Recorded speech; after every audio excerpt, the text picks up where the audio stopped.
Morning, so as requested, video of the bike startup. Yeah, got all three keys, one for the cat, one for the seat. The actual seat's actually still the genuine Honda. Ignition on, likes a little bit of choke. Fuel on, and fingers crossed. There you go. If you ease the choke off too soon, it will die, but it should be okay. That's it. I'll put the lights on. The GPS is just counting down for a signal, because it's in the garage, you might not get one.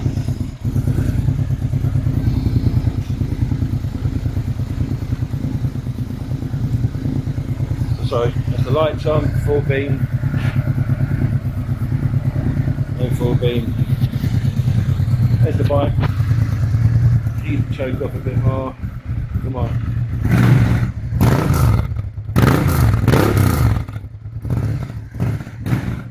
Still a bit cold, and I think it's conscious of the neighbours, but there you are. So that's the bike.